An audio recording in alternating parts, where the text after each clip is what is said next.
You can see this is biceps muscle. Why is it called bicep? Because it has two heads of origin. This is small head, see? And this is, hey, don't push. Why is it called bicep? Because it has two heads of origin. This is small head, see? And, hey, don't push. ध्यान देंगे. So, this is small head, see? And this is large head. Understood? And this is belly of bicep. Okay? This is insertion of bicep and radial tuberosity.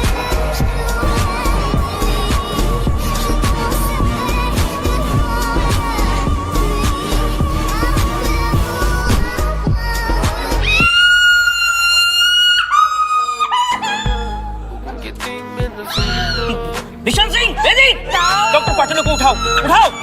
Dr. Patil is sorry. Extremely sorry. उठाओ.